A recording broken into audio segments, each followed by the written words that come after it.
এদেশের অনেক এলিট শ্রেণী যারা ওয়াজ শোনার কথা না, ওই এলিট শ্রেণীর মানুষগুলো হুজুরের গবেষণা লব্ধ অনেক আলোচনাগুলো শুনতেন, গবেষণায় নিজেদেরকে হারিয়ে ফেলতেন। উনার আলোচনা শুনে বলতেন যে আলোচনা এরকম হতে পারে না, সব আলোচনার ভিতরে একেবারে চিল্লাচিল্লি করতে হবে, রাগ নিয়ে কথা বলতে হবে। কই আল্লামা লুৎফুর রহমান রহমতুল্লাহ আলাইহি এত রাগ গোস্বা নিয়ে একেবারে খুব চিল্লাচিল্লি করে কথা বলেন না, উনি তো পয়েন্ট বাই পয়েন্ট কথা বলে যান। আল্লামা লুৎফুর রহমান রহমতুল্লাহ আলাইহির স্মরণে লুৎফুর রহমান রহমতুল্লাহ আলাইহির প্রতিষ্ঠিত প্রতিষ্ঠান সমূহ থেকে আগত মেহমানদেরকে নিয়ে আজকে ওনার ফাউন্ডেশনে আমরা যারা বসি, ইফতারের একেবারে পূর্বক্ষণের সময় স্বল্প, এমন একটা সময় আমরা এমন একজনকে স্মরণ করছি। আল্লামা লুৎফুর রহমান রহমতুল্লাহ আলাইহি এই মাটি এবং মানুষের পরিচিত একজন আলেমে দ্বীন ছিলেন। মাল্লাম ইয়ারিফ লিআলিমিনা হাক্কাহু ফালাইসা মিন্না। নবীজি বলেছেন, ওই লোকটা আমার দলভুক্ত হতে পারে না যে আমার আলেমের হক জানে না। মাল্লাম ইয়ারিফ লিআলিমিনা হাক্কাহু ফালাইসা মিন্না। ওই লোকটা নবীজির দলভুক্ত উম্মত হতে পারে না যে নবীজির উম্মতের মধ্যে আলেমদের হক জানে না। আমি মনে করি আল্লামা লুৎফুর রহমান রহমতুল্লাহ আলাইহি স্মরণীয় এমন একজন আলেম ছিলেন। ওনার দুজন সন্তান রয়েছে। আজকের এই প্রোগ্রামে যিনারা আমাদেরকে দাওয়াত করে এনেছেন, উচিত ছিল আমরা ওনাদেরকে স্মরণ করব, আমরা ওনাদেরকে ডেকে আনব। আমাদের প্রিয় সালমান ভাই, আমাদের রিয়াদ ভাই আমাদেরকে এখানে ডেকে এনেছেন। মেহমানবৃন্দ উপস্থিত আছেন। আমাদের কলিজার টুকরা আল্লামা দেলওয়ার হোসেন সাইদি রহমতুল্লাহ আলাইহির সুযোগ্য পুত্র, আমাদের প্রাণপ্রিয় ভাই শামীম সাইদি হাফিজাহুল্লাহ, তিনি উপস্থিত রয়েছেন। গোলাম কবির আজহারি ভাই উপস্থিত রয়েছেন আমাদের সম্মানিত অধ্যক্ষ মাওলানা মিজানুর রহমান সাহেব, পরম শ্রদ্ধেয় ব্যক্তিত্ব অনেকে এখানে বসা আছেন। রমাদানের এই বরকতপূর্ণ সময়ে বাংলাদেশের এমন একজন ব্যক্তিকে নিয়ে আমরা কথা বলছি। নবীজি হাদিসের মধ্যে বলছেন, ইন্না হাযাল ইনসানা বুনিয়ানুল্লাহ।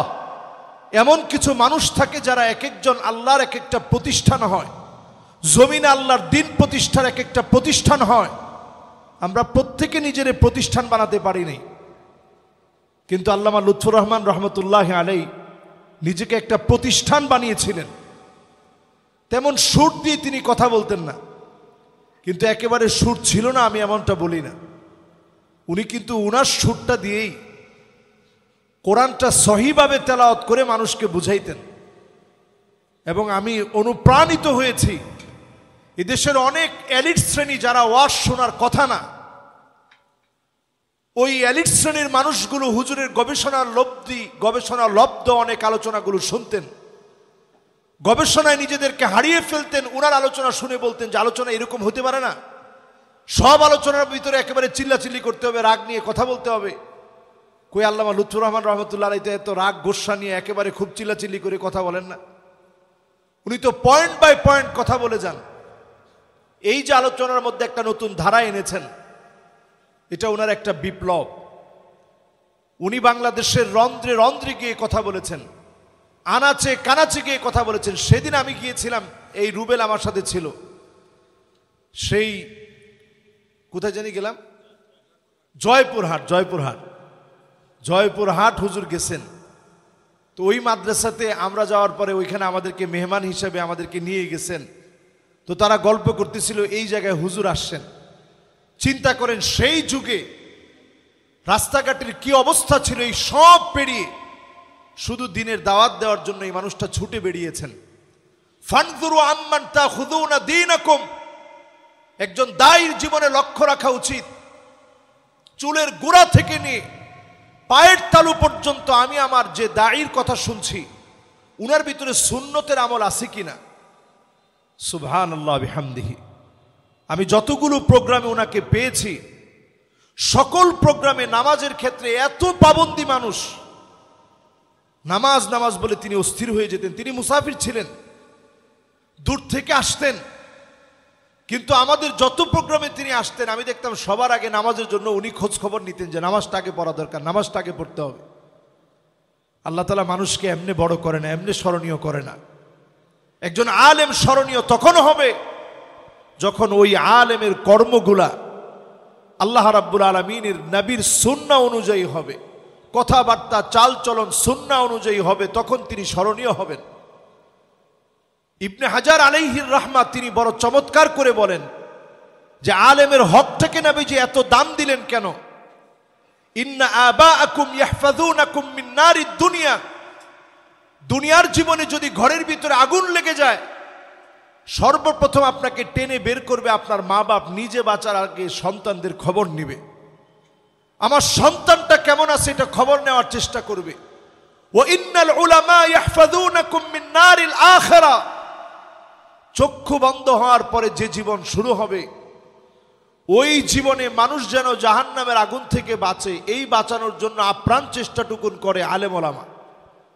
এই জন্য আলেমদের দাম নবীজি এত বেশি বলছেন। আলেমের হক যদি কেউ না বুঝে সে আমার উম্মত হতে পারে না। হুজুর আমাদের কাছে অনেক বড় অধিকার পাওনা, সেই পাওনা অধিকার হচ্ছে হুজুরের সন্তানদেরকে অন্তত পরামর্শ দেওয়া। এই নামটা যেন স্মরণীয় হয়ে থাকে। হাজার হাজার হুজুরের আলোচনা এখনো ইউটিউবের মধ্যে আছে। আমাদের রুবেল সব সময় হুজুরের ভিডিওগুলো করত, হুজুরের পাশে পাশে যেত।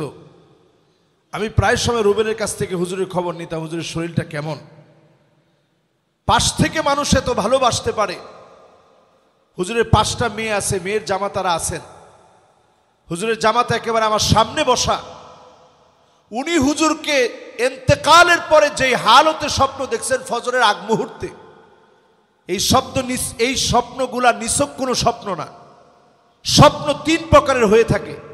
একটা ঘুমানোর সঙ্গে সঙ্গে মানুষ দেখে, এটা খেয়ালুল ইনসান। এরপর আরেকটা স্বপ্ন দেখে একটু ঘুম ডিপ হওয়ার পরে দেখে, এটাকে লাবুস শয়তান বলা হয়, শয়তানের খেলাধুলা। ফজরের আগে যে স্বপ্ন দেখে এটা আল্লাহর পক্ষ থেকে শুভ সংবাদ। আল্লামা লুৎফর রহমান রহমতুল্লাহ আলাইকে উনি যেভাবে দেখছেন এটা ইউটিউবে আছে, আপনারা জানেন। আমাদের কাছে যেমন শ্রদ্ধেয় মানুষ, আমরা আল্লাহর কাছে প্রত্যাশা করি উনি যেন আল্লাহর কাছে আল্লাহর গোলাম হিসেবে হাজিরা দিতে পারে। নবীজি সাল্লাল্লাহু আলাইহি সাল্লাম যেমনটা বলেছিলেন ইন্তেকালের পূর্বে, আসসালামু আলাইকুম দাহরা কওমিন মুমিনিন আতাকুম মা তুআদুন গাদাম মুআজ্জালুন ওয়া ইন্না ইনশাআল্লাহু বিকুম লাহিকুন। আমরাও একদিন আমাদের প্রিয় আল্লামার সঙ্গে মিলিত হয়ে যাব। আল্লামা দেলোয়ার হোসেন সাইদী রহমতুল্লাহ আলাইহি সহ আমাদের অন্যতম রাহবার, যিনি আমাদেরকে রাহনুমাই করেছেন, আল্লামা লুৎফর রহমান সাহেব রহমতুল্লাহ আলাইহির সঙ্গে আমরাও মিলিত হয়ে যাব। দুনিয়ার হায়াত আমরাও শেষ করব। কিন্তু এই হায়াতে বসে একটু হিসাব করেন আল্লাহর সামনে কোন চেহারা নিয়ে দাঁড়াবেন।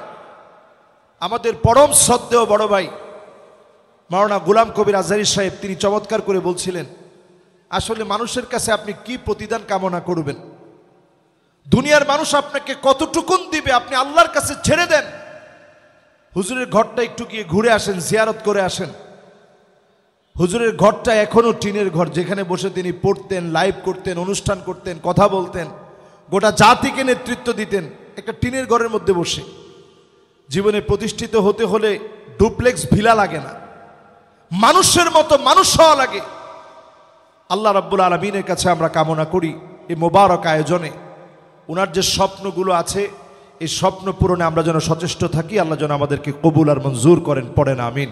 আমরা ছোট্ট করে মুখতাসার দোয়ার মধ্য দিয়ে শেষ করব। আল্লাহুম্মা আমিন। আল্লাহুম্মা ইন্না আলা যিকরিকা ওয়া শুকরিকা ওয়া হুসনি ইবাদাতিক। আল্লাহুম্মা লা মানিআ লিমা আ'তাইত ওয়া লা মু'তিয়া লিমা মানা'ত ওয়া লা ইয়ানফা'ু যাল জাদ্দি মিনকাল জাদ।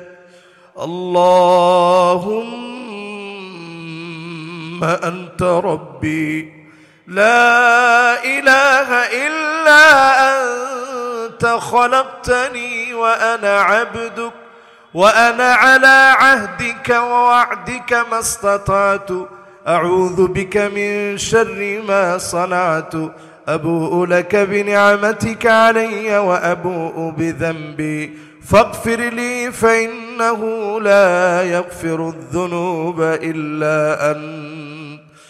রব্বুল আলামিন, বড় আশা নিয়ে আপনার শাহী দরবারে হাত তুলেছি। ইফতারি সামনে নিয়ে দোয়া কবুলের সময়ে হাত তুলেছি, মেহেরবানি করে আল্লামা লুৎফুর রহমান রহমতুল্লাহ আলাইহি উনি দুনিয়া থেকে চলে গেছেন। আয় আল্লাহ, ওনার জীবনের সকল কর্মগুলাকে আল্লাহ আপনি কবুল মঞ্জুর করে নেন রব্বুল আলামিন। ওনার সন্তান, দুজন সন্তান বসা আছেন, মেয়ের জামাতারা বসা আছে, আল্লাহ আমরা বসা আছি, আল্লাহ ওনার বাকি কাজগুলা সম্পন্ন করার তৌফিক দেন। আমাদের সিয়াম কিয়ামকে আল্লাহ আপনি কবুল করেন। ওয়া সাল্লাল্লাহু আলা সাইয়্যিদিনা মুহাম্মদ বিরহমাতিকা ইয়া আরহামার রাহিমিন।